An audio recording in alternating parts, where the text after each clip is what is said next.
10장 풀리기 시작한 마법. 이제 우리는 비버 부부와 새 아이들한테로 돌아가야겠다. 비버 씨가 꾸물거린 시간이 없다고 말하자 모두들 서둘러 코트를 걸쳤다. 비버 부인은 짐을 꾸린 뒤 식탁 위에 올려놓으며 말했다. 여보, 저 햄 좀 집어주세요. 여기 차 한 꾸러미, 저기 설탕, 그리고 성냥도 몇 갑 있어요.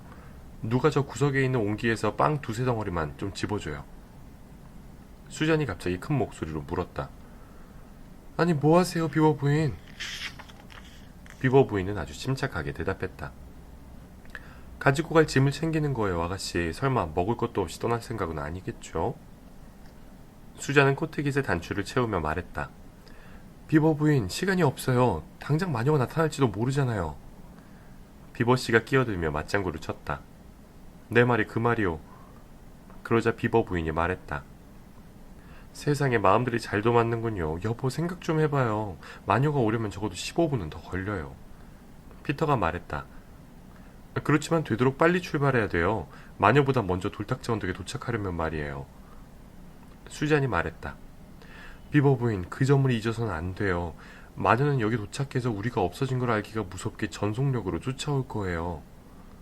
비버 부인이 말했다. 그야 그렇겠죠. 하지만 우리가 무슨 수를 쓰더라도 마녀보다 먼저 갈 수는 없어요. 우린 걸어가겠지만 마녀는 썰매를 타고 갈 테니까요. 수잔이 말했다. 그럼 전혀 희망이 없나요? 비버 부인이 말했다. 자, 호들갑 떨지 말고 서랍에서 깨끗한 손수건 6장만 꺼내주세요. 물론 희망이 있죠. 마녀보다 먼저 도착할 수는 없겠지만 마녀가 전혀 예상 못하는 길로 가면 거기까지 갈 수 있을 거예요. 비버 씨가 말했다. 여보, 당신 말이 맞긴 해요. 하지만 벌써 이곳을 빠져나갔어야 할 시간이요. 당신도 법석 좀 그만 떨어요. 자, 이제 됐어요. 여기 짐꾸러미 5개가 있으니 제일 작은 사람이 제일 작은 짐을 가져가세요. 비버 부인은 루시를 쳐다보며 마지막 말을 덧붙였다. 자, 꼬마 아가씨, 이게 당신 거예요. 루시가 말했다. 제발 빨리 좀 가요. 비버 씨는 부인이 눈장화 씻는 일을 도와주었다. 비버 부인이 말했다. 자, 이제 다 돼가요. 제 봉투는 가져가기에 너무 무겁겠죠? 비버 씨가 말했다. 그럼 당연하지. 이만저만 무거워야 말이지. 당신 설마 뛰어가면서 저걸 돌리겠다는 건 아니겠지? 마녀가 제 봉투까지 건드릴 걸 생각하면 참을 수가 없어요. 마녀가 저걸 부숴버리거나 훔쳐갈지도 모르잖아요. 새 아이가 입을 모아 소리쳤다. 아이 참, 제발 좀 서둘러요. 그렇게 해서 마침내 다들 밖으로 나왔다. 비버 씨가 이러면 마녀가 우리를 조금이라도 늦게 쫓아오겠지 하며 문을 잠그자 각자 자기 짐을 짊어지고 길을 떠났다. 그들이 길을 나섰을 때에는 눈이 그치고 달이 모습을 드러내고 있었다. 비버 씨가 맨 앞에 서고 다음에 루시, 피터, 수잔, 비버 부인 순으로 한 줄로 나란히 서서 걸었다. 비버 씨는 댐을 가로질러 오른쪽 강기슭으로 가더니 나무들 사이로 나 있는 험한 길을 따라 강기슭 아래로 곧장 내려갔다. 달빛을 받아 반짝이는 골짜기는 저 멀리 양쪽으로 우뚝 치솟아 있었다. 비버 씨가 말했다. 가능한 한 더 아래로 계속 내려가야 해요. 이 길로는 썰매가 내려올 수 없으니까 마녀는 꼭대기 쪽으로 갈 겁니다. 아늑한 안락 의자에 앉아 창밖으로 내다보았다면 무척이나 아름다웠을 전경이었다. 루시는 처음에는 이런 상황에서도 경치를 즐겼다. 그러나 쉬지 않고 줄기차게 걸으며 어깨에 짊어진 짐이 점점 무거워질수록 과연 제대로 버틸 수 있을지 자신이 없어졌다.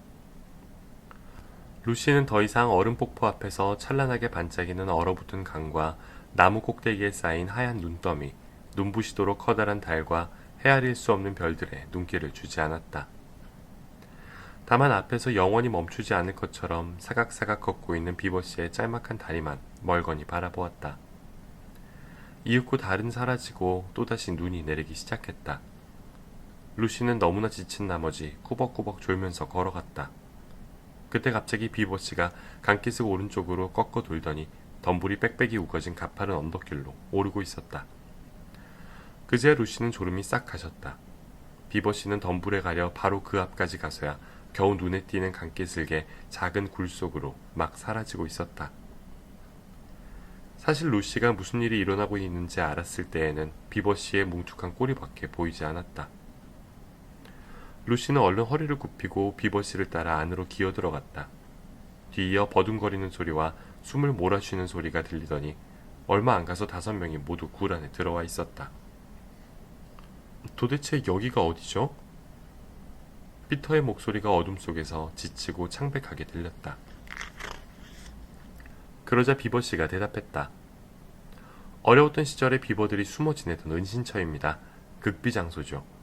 그다지 편한 곳은 아니지만 몇 시간은 눈을 붙여야겠기에. 비버 부인이 말을 건넸다. 떠날 때 다들 그렇게 조급하게만 굴지 않았어도 베개도 몇 개 가져왔을 텐데.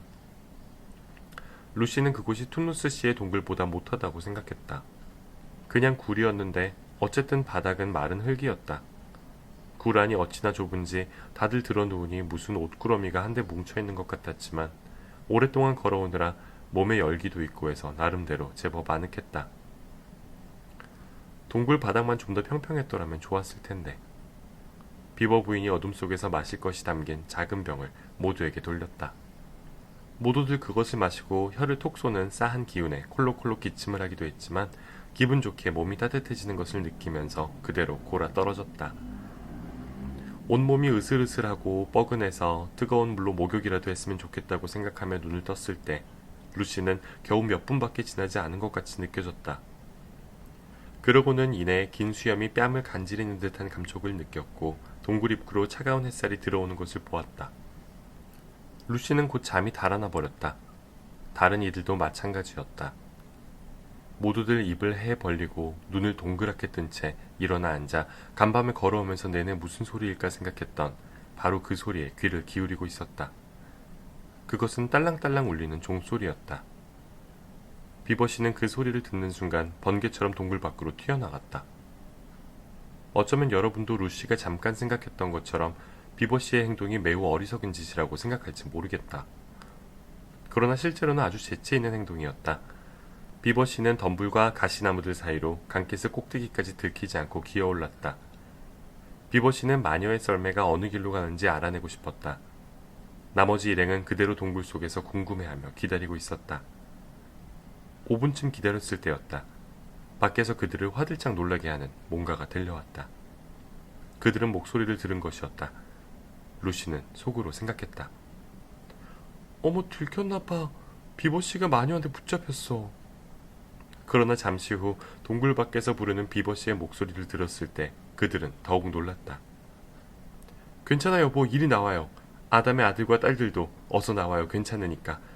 마녀이 아니었어. 물론 마녀이라는 말은 문법에 맞지 않는 표현이지만 비버들은 몹시 흥분했을 때 이런 식으로 말하곤 했다. 다만 나니아에서나 그렇다는 얘기지 우리 세계의 보통 비버들은 전혀 말을 할 줄 모른다. 비버 부인과 아이들은 햇빛에 눈을 껌뻑거리면서 온몸에 흙을 덕지덕지 묻힌 텁수룩한 꼴로 머리는 부스스하고 눈에는 잠기를 가득 담은 채 동굴 밖으로 주르르 몰려나왔다. 기뻐서 덩실덩실 춤을 추다시피 하고 있던 비버씨가 소리쳤다. 어서 와요. 와서 봐요. 마녀가 한 방 먹은 거야. 마녀의 힘은 벌써 무너지고 있는 것 같아. 모두들 골짜기에 가파른 비탈을 기어오르고 있는데 피터가 헐떡거리며 물었다. 비버씨 무슨 소리예요? 내가 그랬죠? 그 여자가 크리스마스도 없는 겨울만 계속되게 했다고. 생각나죠? 자, 와서 보세요. 이윽고 모두들 꼭대기에 이르러 비버씨가 가리키는 것을 보았다. 그것은 썰매였고 끌채에 종을 단 술록이었다. 그러나 술록은 마녀의 것보다 훨씬 크고 색깔도 하얀색이 아닌 갈색이었다. 썰매에는 누구든지 한눈에 알아볼 수 있는 사람 하나가 타고 있었다. 몸집이 커다란 그 사람은 안쪽에 털모자가 달린 밝은 빨간색 옷을 입고 물거품을 일으키는 폭포처럼 엄청난 하얀 턱수염을 가슴까지 늘어뜨리고 있었다. 그 사람은 원래 나니아에서만 볼 수 있는 사람이지만 옷장문 이쪽에 우리 세계에서도 그림에서 보거나 얘기로 듣던 사람이라서 누구나 잘 알고 있었다. 그러나 나니아에서 실제로 보니까 우리가 알고 있는 모습과 조금 달랐다. 우리 세계에서의 산타클로스 그림들은 되게 우스꽝스럽고 유쾌해 보인다. 그러나 지금 아이들이 바라보고 있는 산타클로스는 딴판이었다. 그 사람은 너무나 크고 너무나 환희에 차 있고 너무나 생생해서 모두가 말을 잃고 그대로 서 있었다. 모두들 엄숙함과 함께 커다란 기쁨을 느꼈다. 산타클로스가 말했다. 드디어 내가 왔다. 마녀가 오랜 동안 못 오게 했지만 결국 왔어. 아슬라님도 오고 계셔. 이제 마녀의 마법은 힘을 잃어가고 있어. 루시는 고요하고 엄숙한 상태에서만 느낄 수 있는 깊은 기쁨으로 온몸이 떨려왔다. 산타클로스가 말했다. 그럼 이제 선물을 줘야지. 자, 비버 부인. 당신한텐 좋은 새 재봉틀을 가져왔어. 지나가면서 당신 집에 놓고 갈게. 비버 부인은 무릎을 살짝 굽혀 절을 하면서 말했다. 그런데 저 문이 잠겨 있어요. 자물쇠나 빗장이라면 문제없어. 비버씨, 당신 선물로는 댐을 완성시켜 놓았어. 새는 곳도 다 메우고 인공 수문도 새로 달아 놓았지. 비버씨는 너무 기뻐서 아무 말도 못한 채 입이 한방만하게 벌어졌다. 산타클로스가 말했다. 아담의 아들 피터야. 네, 할아버지. 이건 네 선물이다. 장난감이 아니라 진짜 무기란다. 이것들을 쓸 날이 올 테니 잘 간수하거라. 산타클로스는 피터에게 방패와 검을 건네주었다.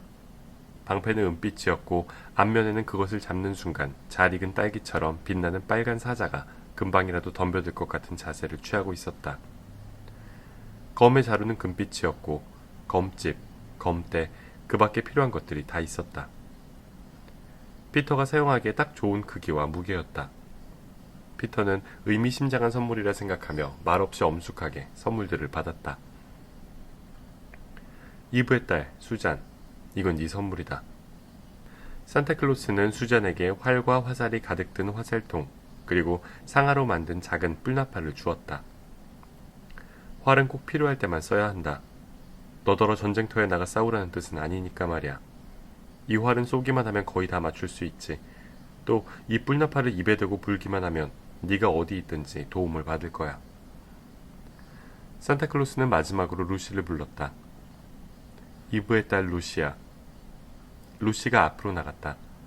산타클로스는 루시에게 유리로 된 작은 병과 작은 단검을 주며 말했다.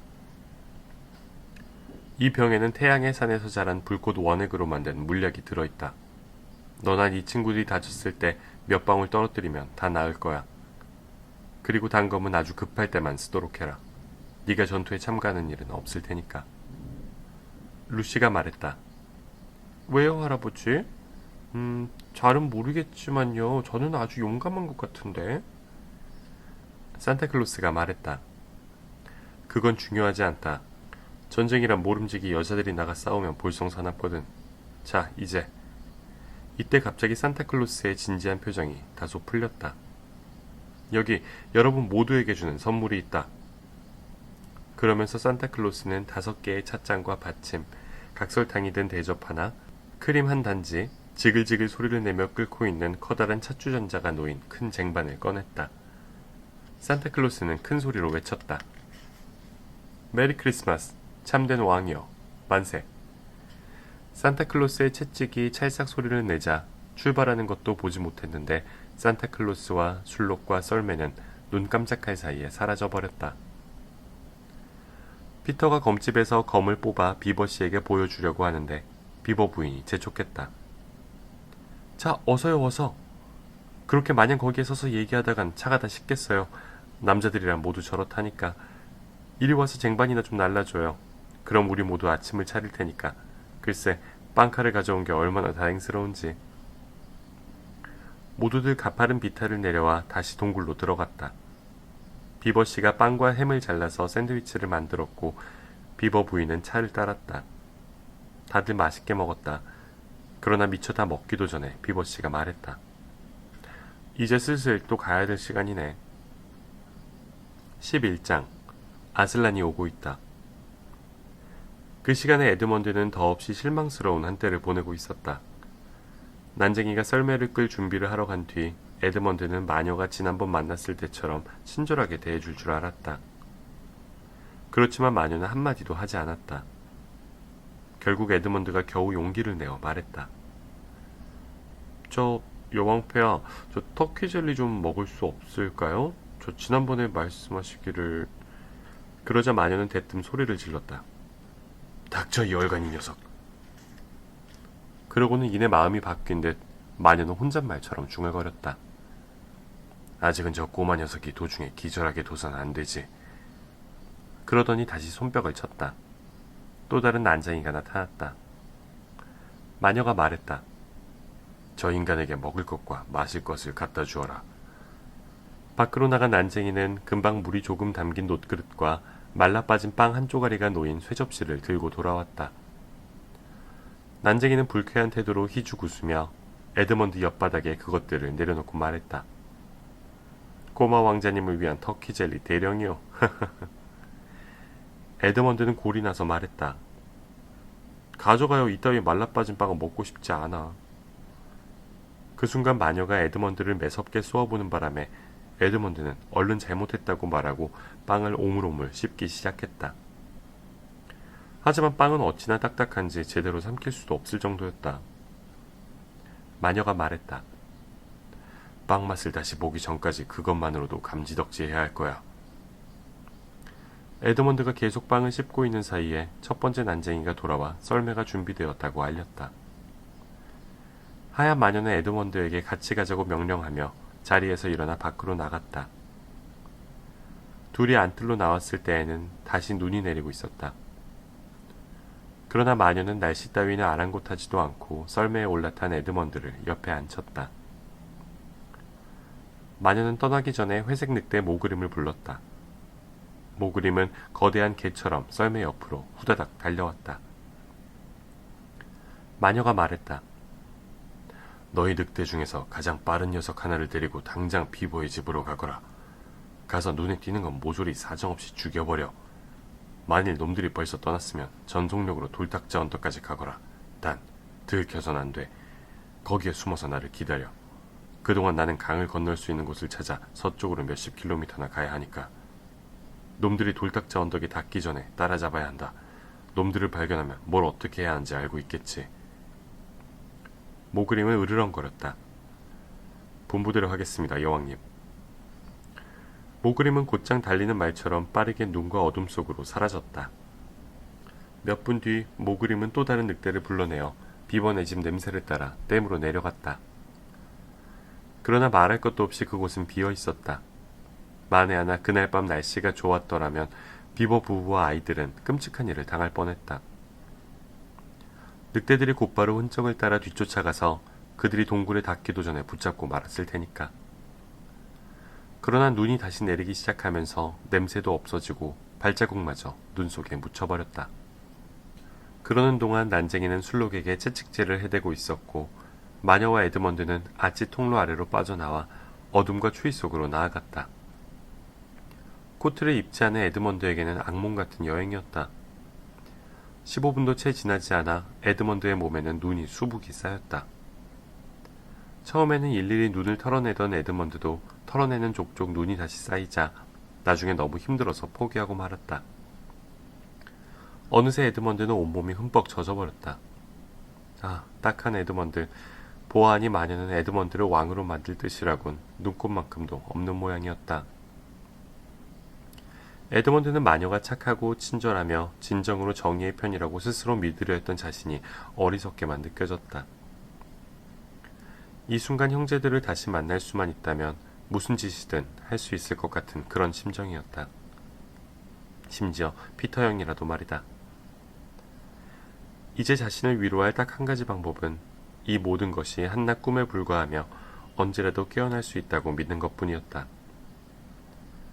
그리고 몇 시간 동안 그렇게 나아가다 보니 이 모든 것이 정말로 꿈처럼 느껴졌다. 이때의 일은 몇십 쪽에 걸쳐 묘사한다 해도 모자랄 지경이다. 그러므로 이제 시간을 훌쩍 뛰어넘어 눈도 그치고 아침이 찾아와 마녀와 에드먼드 일행이 햇빛 속으로 달려나가는 데에서부터 이야기를 다시 시작하겠다. 그들은 여전히 끌채에서 삐걱거리는 소리와 눈길을 스쳐 지나가는 소리밖에 나지 않는 정적 속을 달려가고 있었다. 이윽고 마녀가 불쑥 입을 열었다. 저 앞에 있는 게 뭐냐? 멈춰라. 썰매가 멈추었다. 에드먼드는 마녀가 아침 식사에 관해 무슨 말인가 해주기를 얼마나 바랐는지 모른다. 그러나 마녀는 전혀 다른 이유로 멈춰섰다. 거기에서 조금 떨어진 나무 아래에서 즐거운 파티가 열리고 있었기 때문이다. 다람쥐 가족과 사티로스 둘, 난쟁이 한 명, 늙은 여우 한 마리가 탁자를 둘러싸고 간이 의자에 앉아 있었다. 에드먼드는 그들이 뭘 먹고 있는지는 볼 수 없었으나 맛있는 냄새와 호랑가시 나뭇가지로 장식한 것으로 보아 플럼 푸딩 종류인 것 같았다. 썰매가 멈춰서는 순간 그들 가운데 가장 나이가 많은 듯한 여우가 무슨 말을 하려는 듯 오른쪽 앞발로 잔을 높이 쳐들고 두 발로 일어섰다. 모두들 썰매에 누가 타고 있는지 보자마자 즐거운 표정이 싹 달아나고 말았다. 아빠 다람쥐는 포크를 입으로 가져가다가 도중에 멈추었고 한 사티로스는 입안에 포크를 넣은 채 멍하니 있었으며 아기 다람쥐들은 겁에 질려 찍찍거렸다. 마녀 여왕이 물었다. 이게 뭐하는 짓이냐? 그러나 아무도 대답하지 않았다. 마녀가 다시 말했다. 쓰레기 같은 놈들, 어서 말해. 난쟁이의 채찍 맛을 봐야 입을 열겠느냐. 저 모든 음식이며 쓰레기, 이 흥청망청한 분위기는 대체 무슨 뜻이지? 이게 다 어디서 난 거냐고. 여우가 말했다. 고정하십시오, 여왕폐하. 저희들은 그저 주니까 받았을 뿐입니다. 괜찮으시다면 제가 폐하의 건강을 위해 축배를... 마녀가 말했다. 누가 이것들을 줬지? 여우가 더듬거렸다. 산타클로스요. 순간 마녀는 썰매에서 펄쩍 뛰어내려 겁에 질린 동물들 쪽으로 서너 발짝 다가가며 소리쳤다. 뭐라고? 그 영감태기는 여태껏 여기 온 적이 없어. 절대로 왔을 리가 없다고. 감히 너희들이... 좋아. 지금이라도 거짓말이라고 실토하면 용서해주겠어. 그때 아기 다람쥐 한 마리가 작은 숟가락으로 탁자를 내리치며 빽빽 소리를 질러댔다. 왔단 말이야. 에드먼드는 마녀가 입술을 꽉 깨물자 하얀 뺨 위로 피 한 방울이 배어나오는 것을 보았다. 마녀는 이내 마법의 지팡이를 치켜들었다. 에드먼드가 다급하게 소리쳤다. 안 돼.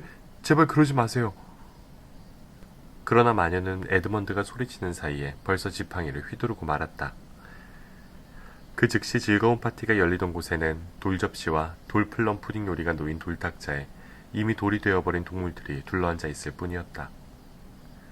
마녀는 다시 썰매에 올라탄 뒤 에드먼드의 뺨을 까무러칠 정도로 냅다 후려 갈기면서 말했다.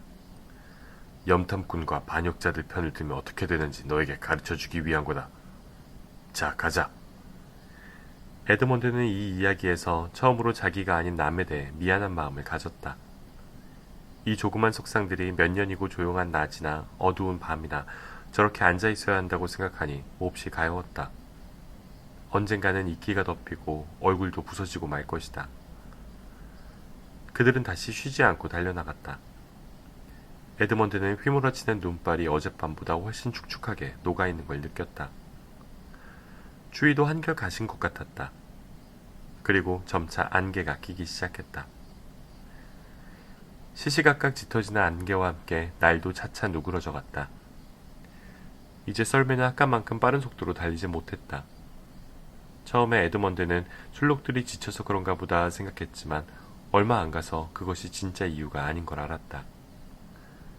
썰매는 마치 돌에 부딪히는 것처럼 덜컹거리며 옆으로 미끄러지기도 하고 심하게 흔들리면서 앞으로 나아갔다. 난쟁이가 가엾은 술록에게 아무리 채찍질을 해대도 썰매는 점점 더 느려지기만 했다. 사방에서 신기한 소리가 들려오는 듯도 했지만 술록을 향해 외치는 난쟁이의 목소리와 덜컹거리는 썰매 소리 때문에 에드먼드는 무슨 소리인지 제대로 들을 수가 없었다. 그러던 어느 순간 난데없이 썰매가 진창에 처박혀 꿈쩍도 하지 않았다. 한순간 정적이 흘렀다. 그 정적 속에서 에드먼드는 마침내 다른 소리를 간신히 들을 수 있었다. 신기하고 감미롭고 살랑대고 조잘대는 소리. 그러나 예전에 들어본 적이 있는 소리라서 그렇게 신기하게만 느껴지지는 않았다. 어디서 들었는지 기억할 수만 있다면 그때 퍼뜩 생각이 떠올랐다.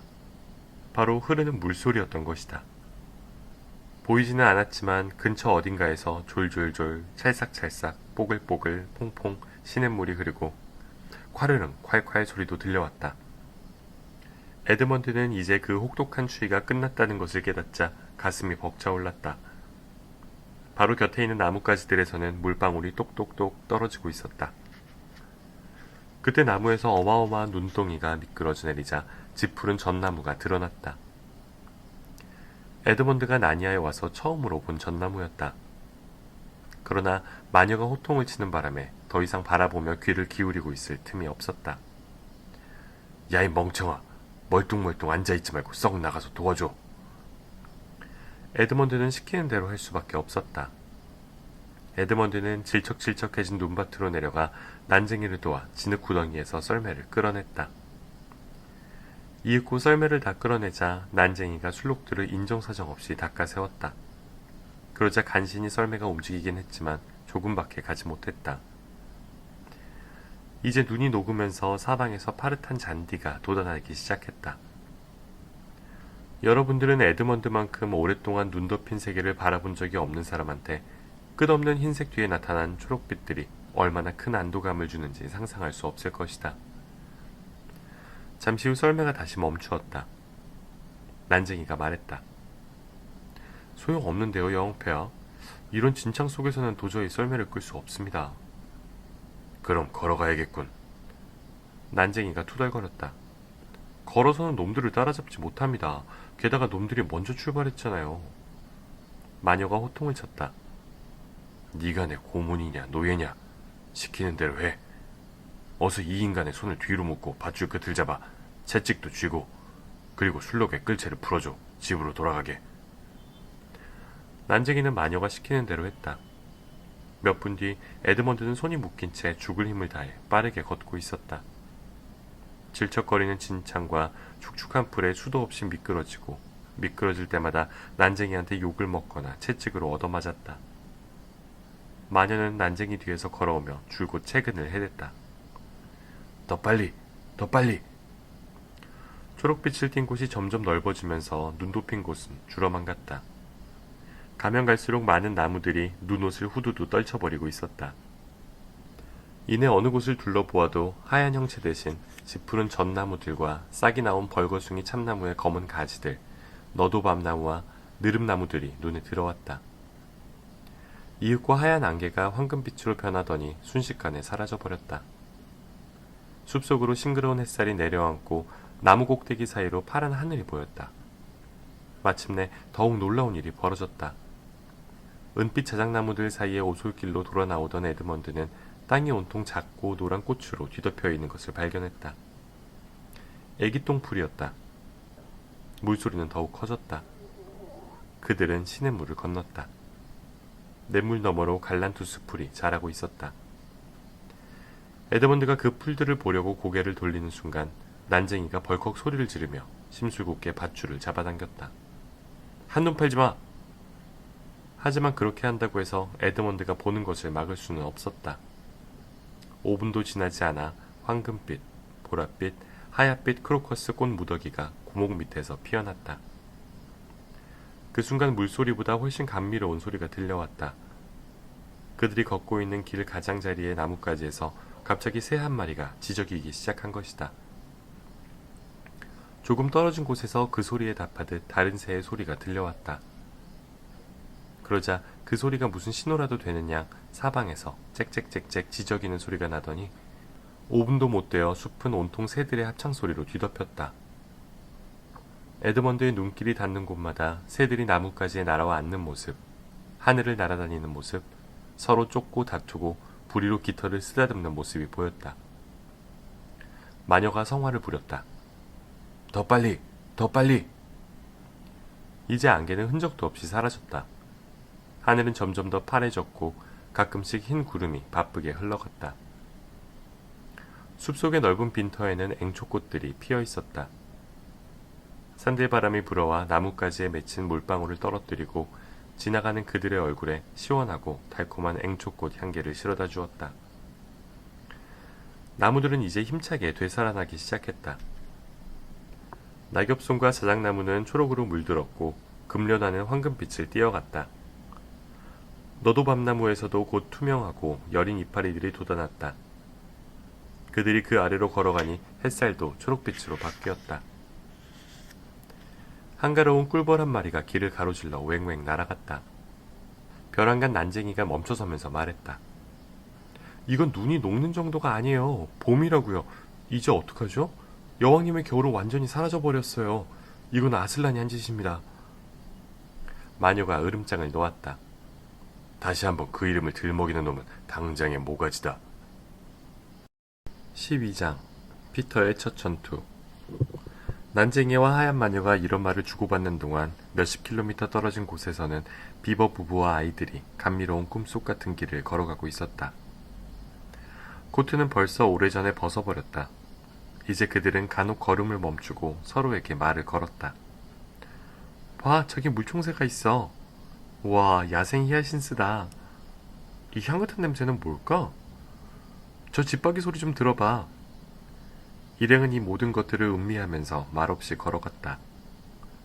볕이 잘 드는 따뜻한 곳을 지나 서늘한 초록빛 관목숲으로 들어갔다가 다시금 키 큰 느릅나무들이 하늘 높이 나뭇잎 지붕을 들이우고 꽃들이 흐드러지게 피어 향긋한 내음을 물씬 풍기고 있는 이끼 낀 넓은 빈터를 지나 까치밤나무와 산사나무 덤불 안으로 들어갔다. 겨울이 사라지고 불과 몇 시간 만에 온 숲이 1월에서 5월로 변해버린 것을 보고는 모두들 에드먼드만큼이나 깜짝 놀랐다. 이 모든 변화가 아슬란이 나니아에 왔기 때문에 일어났다는 사실을 확실히 몰랐다.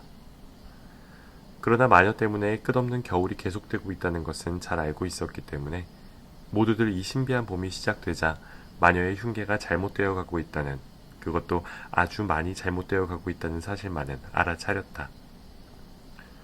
한동안 계속되던 해빙기가 끝나 마녀가 더 이상 썰매를 끌 수 없을 것이라는 사실도 깨달았다. 그래서 별로 서두르지 않고 전보다 더 자주, 더 오래 쉬면서 길을 갔다. 물론 피곤하기는 마찬가지였지만 아까처럼 심하지는 않았다. 다만 온종일 밖으로 돌아다녔을 때 누구나 느끼는 것처럼 온몸이 나른하고 금방이라도 가라앉을 듯한 기분 속에서 걸음이 더뎌졌을 뿐이다. 수제는 한쪽 발꿈치에 가벼운 물집이 생겼다. 일행은 좀 전에 커다란 강에서 벗어났다. 돌탁자 언덕으로 가려면 약간 오른쪽으로 가야 했다. 설사 이 길이 그들이 가려던 길은 아닐지라도 얼음이 녹기 시작한 이후로 강가슬개에 있는 골짜기 쪽으로는 갈 수 없었다. 얼음과 눈이 녹은 누런 흙탕물이 천둥치듯 요란한 소리를 내며 홍수가 되어 강으로 흘러들어갔으니 그 골짜기 길은 물에 잠겨 있을 게 뻔했다. 이제 해는 기울고 하늘에는 노을이 점점 붉게 물들어갔다. 그림자가 길어지면서 꽃들이 몸을 움츠리기 시작했다. 비버씨가 말했다. 이젠 얼마 안 남았어요. 비버씨는 키 큰 나무들이 두 팔을 벌린 채 자라고 있는 아주 폭신폭신한 이끼가 낀 어떤 곳을 지나 일행을 오르막길로 이끌었다. 하루 종일 걸음 끝에 언덕을 오르려니 숨이 턱까지 차올랐다. 루시가 속으로 쉬지 않고 꼭대기까지 올라갈 수 있을까 걱정하고 있었는데 어느새 그들은 꼭대기에 올라와 있었다.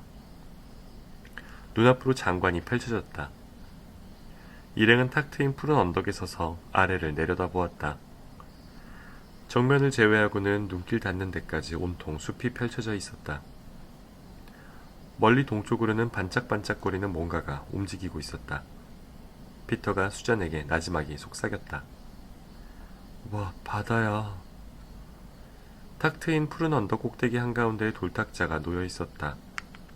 돌탁자는 4개의 버팀돌이 받치고 있는 커다란 회색 석판이었다.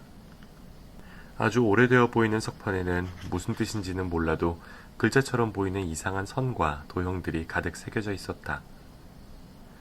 그 글자는 보는 이에게 신기한 느낌을 주었다. 그 다음에는 고원 한쪽에 세워져 있는 커다란 천막이 보였다. 지는 노을빛을 받아 더 아름답게 보이는 그 천막은 옆면이 노란 비단 같은 천으로 되어 있고 상아로 만든 말뚝에 진홍빛 밧줄로 묶여 있었다. 천막 위로 높이 솟은 깃대 위에는 사나운 빨간 사자 그림이 그려져 있는 깃발이 멀리 바다에서 불어오는 산들바람에 펄럭이고 있었다. 그들이 이 광경을 보고 있을 때 오른쪽에서 음악 소리가 들려왔다. 그쪽을 돌아본 순간 그들은 자신들이 만나러 온 바로 그분을 발견했다. 아슬란은 자신을 반달 모양으로 에워쓴 창조물들 한가운데 서 있었다. 거기에는 현악기를 들고 있는 나무 여인들과 우물 여인들도 있었다. 음악 소리는 바로 이 여인들이 연주하는 소리였다. 거대한 켄타우로스도 4명이나 있었는데 말의 형상을 한 아랫부분은 영국 농장의 거대한 말과 비슷했고 인간의 형상을 한 윗부분은 무시무시하면서도 아름다운 거인과 비슷했다. 또 유니콘과 인간의 두상을 한 황소, 펠리컨, 독수리, 엄청나게 큰 개도 있었다. 아슬란 바로 옆에는 표범 2마리가 각각 왕관과 군기를 들고 서 있었다. 그러나 비버 부부와 아이들은 아슬란을 보자 어떻게 해야 할지 또 무슨 말을 해야 좋을지 몰라 막막했다. 나니아에 한 번도 와본 적 없는 사람은 착하면서도 동시에 무서운 존재란 없다고 생각할 것이다. 이 아이들도 예전에는 그렇게 생각했지만 이제는 그런 생각을 바꾸게 되었다. 아이들은 아슬란의 얼굴을 똑바로 쳐다보려고 했지만 황금빛 갈기와 근엄하고 엄숙하고 압도적인 분위기를 풍기는 커다란 2눈을 힐끗 보았을 뿐이다. 아이들은 사시나무 떨듯 온몸을 부들부들 떨고 있었다. 비버씨가 속삭이듯이 말했다. 앞으로 나가요. 그러자 피터가 속삭였다. 아니요, 먼저 나가세요. 비버씨는 다시금 속삭이듯 대꾸했다. 아니요, 동물보다는 아담의 아들이 먼저죠. 피터가 나지막이 속삭였다. 수잔, 네가 나가보는 게 어때? 원래 숙녀 먼저잖아. 수잔이 소곤거렸다. 아니야, 나이 많은 사람이 먼저야. 이렇게 실랑이가 길어지자 어색한 느낌만 짙어졌다. 결국 피터는 자신이 나서야 한다는 것을 깨달았다. 피터는 검을 빼들어 경례하듯 들어올린 뒤 다른 이들에게 서둘러 말했다. 따라와요. 다들 정신 차리고요. 피터는 사자 앞에 나아가 말했다. 저희가 왔습니다, 아슬란님. 잘 왔다, 아담의 아들 피터. 잘 왔다, 이브의 딸 수잔과 루시. 잘 왔다, 비버들. 굵직하고 우렁찬 아슬란의 목소리는 그들의 조바심을 씻은 듯이 없애주었다. 그들은 더없이 기쁘고 편안했으며 아무 말 없이 서 있는 것도 더 이상 어색하지 않았다. 아슬란이 물었다. 그런데 다른 한 아이는 어디에 있느냐? 비버씨가 대답했다. 아슬란님, 그 아이는 우리를 배신하고 하얀 마녀와 한패가 되려 하고 있습니다. 그러자 피터는 왠지 이 말을 해야 할 것 같아 입을 열었다. 거기에는 제 잘못도 있어요, 아슬란님. 제가 그 애를 잘못된 길로 가도록 부추긴 것 같아요. 화를 냈거든요. 아슬란은 피터를 용서하거나 나무라는 말 한마디 없이 커다란 눈으로 한결같이 피터를 바라보고 서 있었다. 모두들 더 이상의 말이 필요 없다는 걸 깨달았다. 이윽고 루시가 말했다. 저 아슬란님, 에드먼드 오빠를 구할 길이 없을까요? 아슬란이 대답했다. 할 수 있는 방법은 다 써보마. 하지만 너희들이 생각하는 것보다 더 힘들지도 모르겠구나. 그러고 나서 아슬란은 다시 얼마간 침묵을 지켰다. 그때까지 루시는 아슬란의 얼굴이 위엄있고 강하고 평화로워 보인다고 생각했다. 그런데 문득 아슬란의 표정이 왠지 슬퍼 보인다는 느낌이 들었다. 그러나 다음 순간 그 표정은 완전히 사라졌다. 사자는 갈기를 흔들고 아빠를 마주치며 말했다. 그동안 파티를 준비하거라. 여인들아, 이브의 딸들을 천막으로 데려가서 보살펴 주어라. 여자아이들이 사라지자 아슬란은 부드럽긴 해도 아주 무거운 자신의 아빠를 피터의 어깨에 얹으며 말했다. 이리 오너라, 아담의 아들아. 네가 왕이 되어 머무를 성을 멀리서나마 보게 해주마. 피터는 여전히 손에 검을 쥔 채 사자와 함께 언덕 꼭대기 동쪽 끝으로 갔다. 아름다운 전경이 눈에 들어왔다. 해가 등 뒤로 지고 있어서 발 아래 보이는 온 세상이 저녁 노을을 받아 빛나고 있었다. 숲과 언덕과 골짜기와 은빛 뱀처럼 구불구불 흘러가는 큰 강 하류가 내려다 보였다. 그리고 이 모든 것들 너머로 아득히 먼 곳에 바다가 있었고 바다 너머에는 노을에 물들어 장밋빛으로 변해가는 구름들이 하늘을 수놓고 있었다. 그런데 나니아의 땅과 바다가 만나는 큰 강 어귀께에 작은 언덕 위에 뭔가 반짝이는 것이 보였다. 그것은 성이었다. 피터와 노을이 지는 쪽으로 나 있는 모든 창문들이 햇빛에 반사되어 반짝거렸던 것이다. 그러나 피터에게는 그것이 꼭 바닷가에 자리 잡은 거대한 별처럼 보였다. 아슬란이 말했다. 자, 얘야. 저것이 케어 페르벨 성이다. 저 성에는 4개의 왕좌가 있는데 그 중 하나는 네 자리다. 지금 저 성을 너에게 보여주는 까닭은 네가 맞이인 데다 앞으로 다른 왕들 위에 군림하는 제왕이 될 인물이기 때문이다. 이번에도 피터는 잠자코 있었다. 그 순간 이상한 소리가 침묵을 깨뜨렸다. 군대 나팔 소리 같았지만 그보다 더 우렁찼다.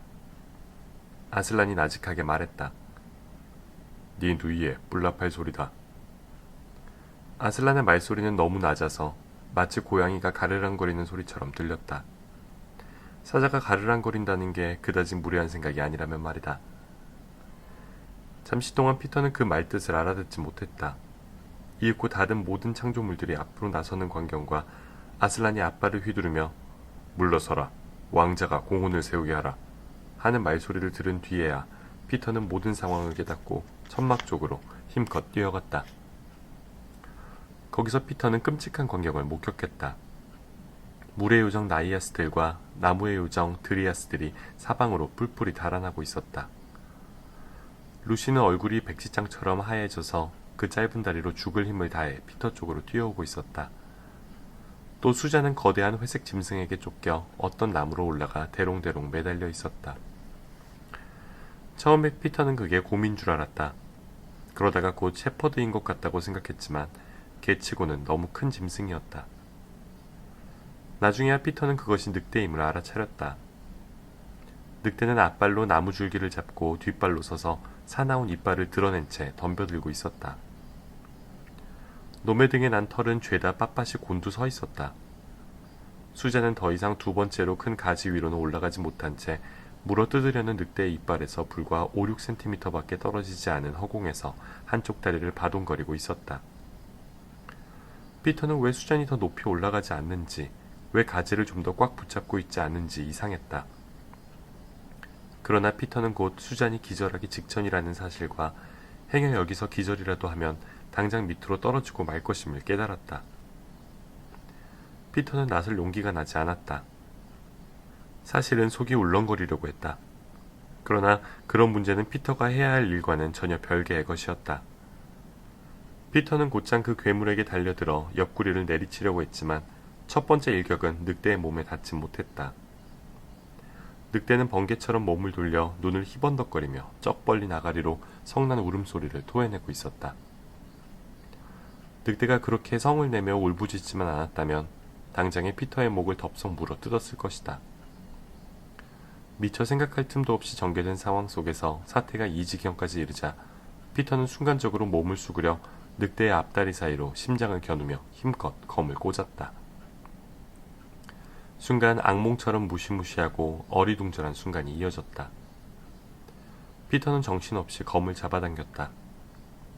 늑대가 살았는지 죽었는지조차 분간할 수 없었다. 누렇게 드러난 늑대의 이빨이 피터의 이마에 부딪히는 순간 오직 늑대의 피와 체온과 털의 감촉만이 느껴졌다. 잠시 후 피터는 늑대가 죽어 나자빠져 있다는 사실을 알아차리고 늑대의 몸에서 검을 빼낸 뒤 허리를 펴고 얼굴과 눈에 흐르는 땀을 닦았다. 피터는 완전히 녹초가 되어 있었다. 바로 그때 수잔이 나무에서 내려왔다. 피터와 수잔의 눈이 마주치는 순간 떨리는 기분으로 눈물을 흘리고 서로 껴안고 뽀뽀를 해댔다.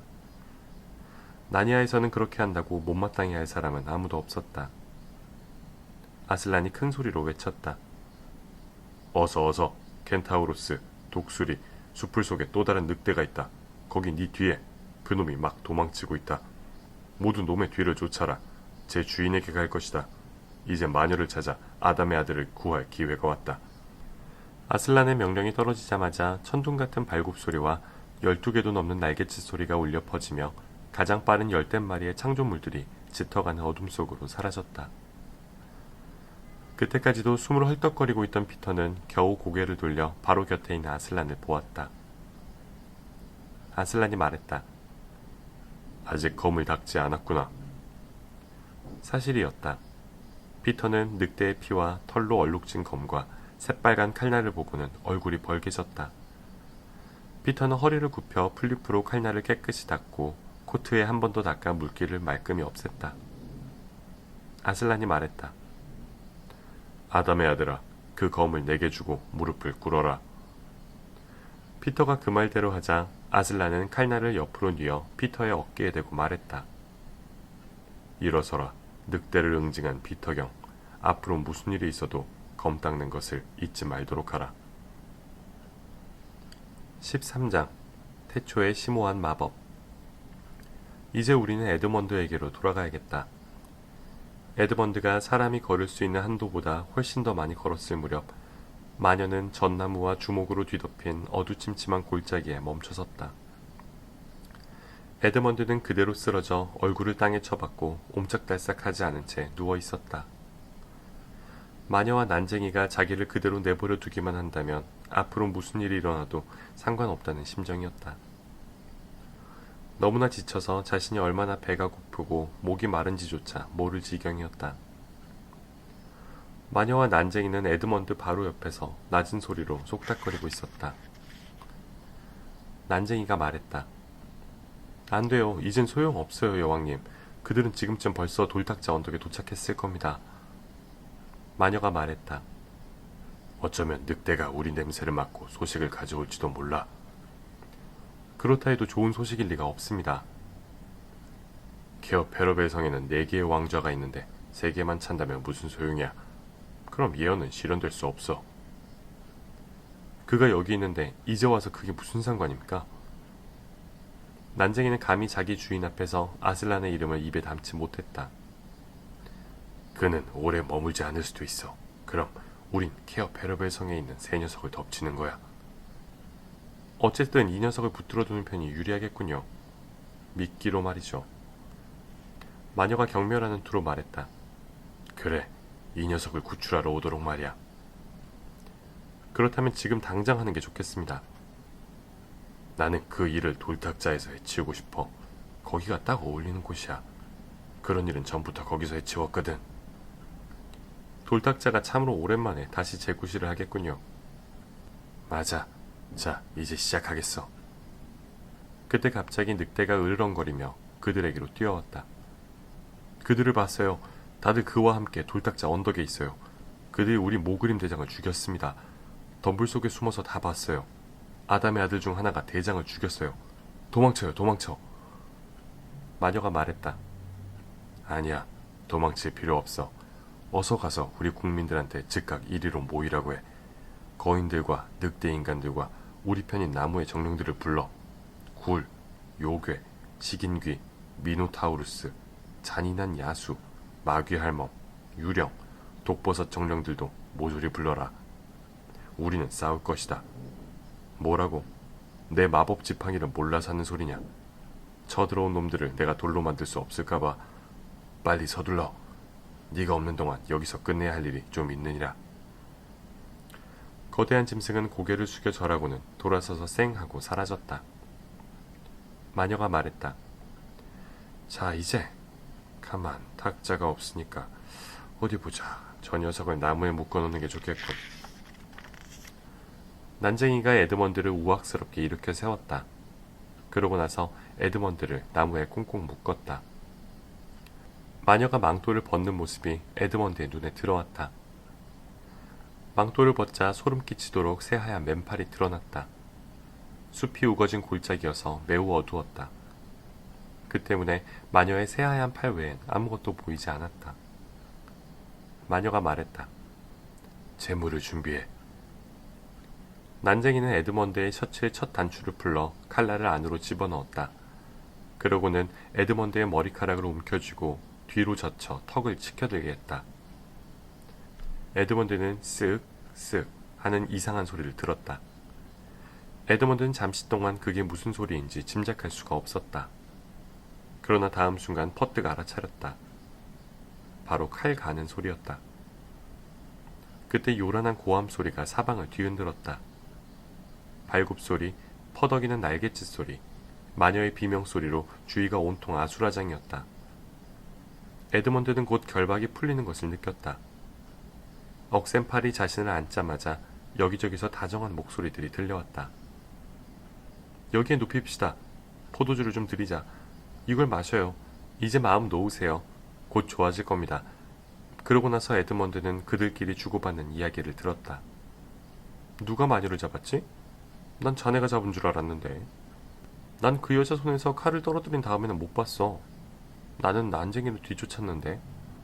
마녀가 탈출했다는 소리군. 뭐 한꺼번에 모든 걸 신경 쓸 수는 없잖아. 저게 뭐지? 아, 미안. 그냥 오래된 그루터기군. 바로 그 순간 에드먼드는 완전히 정신을 잃고 말았다. 이윽고 켄타우로스와 유니콘, 사슴과 새들은 다들 에드먼드를 데리고 돌탁자 언덕을 향해 출발했다. 그러나 만일 자기들이 떠난 뒤에 그 골짜기에서 벌어진 일을 목격했다면 그들은 깜짝 놀랐을 것이다. 소리 없는 정적이 흐르고 이내 달빛이 세상을 밝혔다. 여러분이 그곳에 있었다면 오래된 그루터기와 제법 커다란 둥근 돌 위에 달빛이 내리비치는 광경을 볼 수 있었을 테고, 계속 쳐다보고 있노라면 그 그루터기와 둥근 돌이 아무래도 좀 이상하다는 생각이 들었을 것이다. 그 다음에는 곧 그루터기가 땅바닥에 웅크리고 있는 작고 뚱뚱한 남자의 모습을 하고 있다는 걸 알았을 테고, 더 오랫동안 지켜보았다면 그 그루터기가 둥근 돌 쪽으로 걸어가는 것과 둥근 돌이 일어나 앉아 그루터기에게 말을 거는 모습도 볼 수 있었으리라. 그 그루터기와 둥근 돌은 바로 난쟁이와 마녀였다. 사물의 모습이 실제와 달라 보이는 것은 마녀가 마법을 부려서였다. 마녀는 손에서 칼이 떨어지는 바로 그 순간에 그 마법이 생각났던 것이다. 마녀는 마법의 지팡이를 계속 쥐고 있는 덕분에 무사할 수 있었다.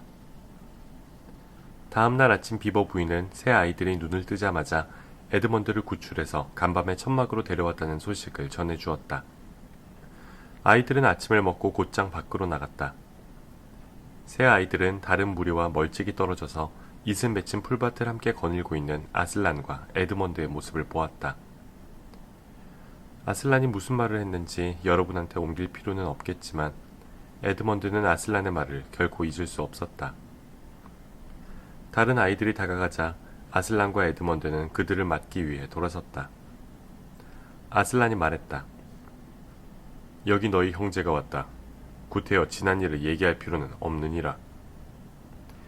에드먼드는 한 명씩 악수를 나누며 일일이 미안해 하고 말했으며 다들 괜찮아 하고 대답했다.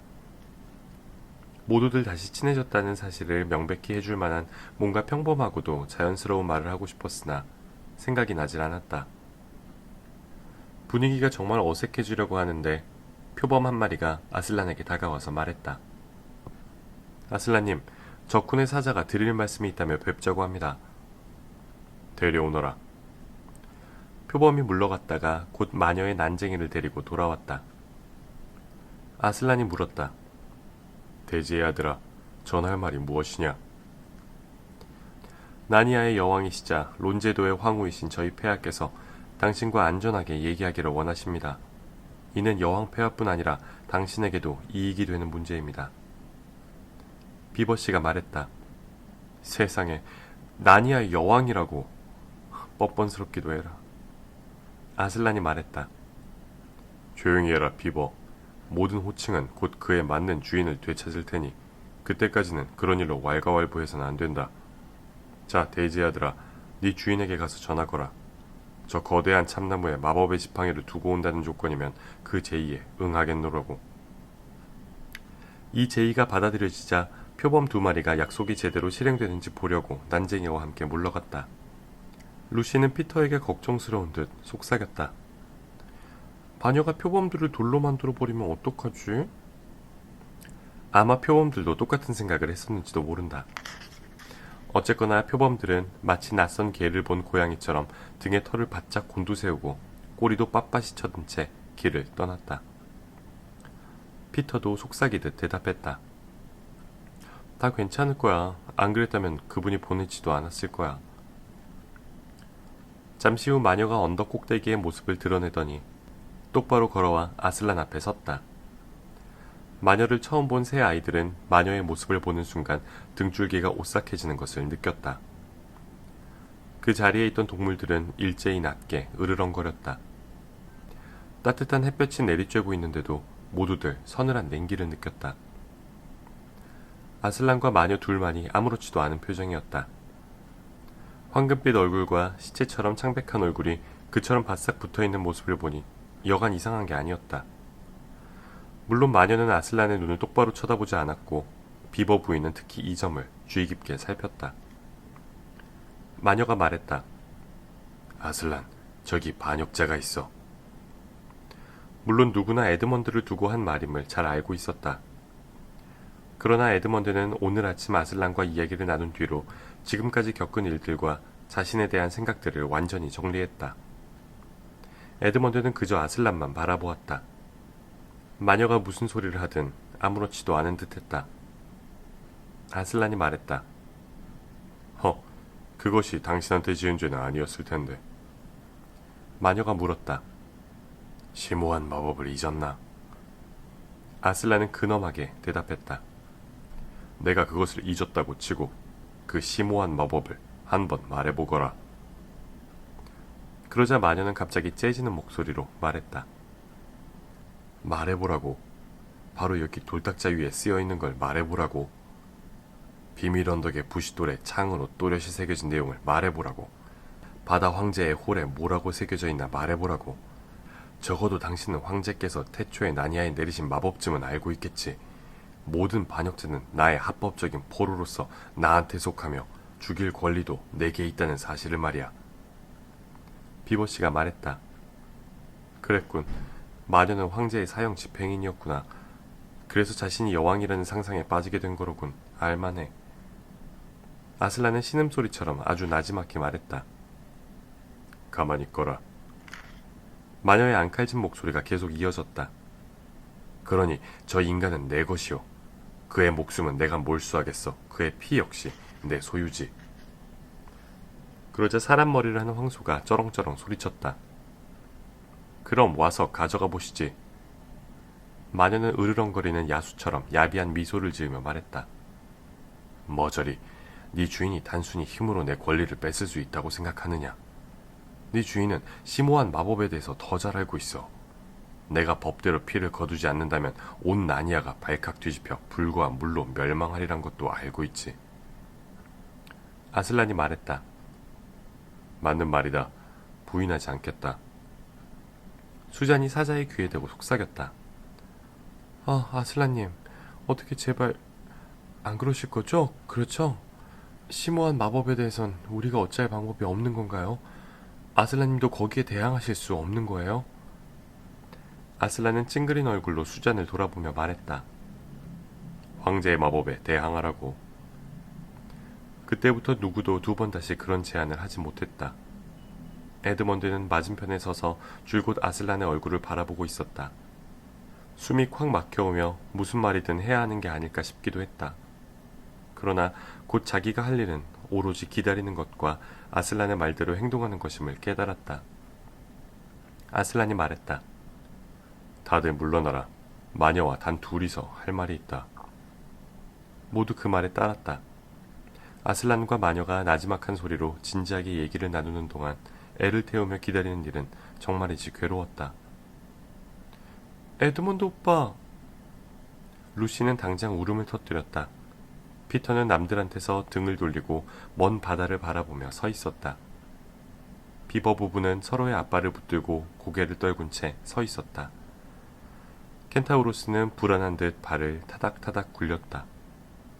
그러나 마침내 다들 쥐죽은 듯 조용해져서 땅벌이 날아가는 소리나 저 아래 숲에서 새들이 지저귀는 소리나 바람결에 나뭇잎이 살랑거리는 소리까지도 들릴 정도였다. 아슬란과 하얀 마녀는 계속 얘기를 나누고 있었다. 드디어 아슬란의 목소리가 들렸다. 다들 돌아오너라. 문제를 매듭지었다. 마녀가 너희 형제의 피에 대한 권리를 포기했다. 마치 모든 이들이 숨을 멈추고 있다가 그제야 일제히 내쉬는 것처럼 온 언덕에서 소리가 났다. 그러고는 뒤따라 소곤거리는 소리가 물결쳤다. 마녀는 미친 듯이 좋아하며 돌아섰다. 그 약속이 지켜지리라는 걸 어떻게 믿지, 아슬란? 아슬란이 왕좌에서 반쯤 일어나며 포효했다. 아슬란의 거대한 입이 점점 크게 벌어지면서 울부짖는 소리도 더욱 커져갔다. 마녀는 잠시 입을 해 벌린 채 멍하니 쳐다보다가 치맛자락을 잡고 있는 힘을 다해 도망쳤다.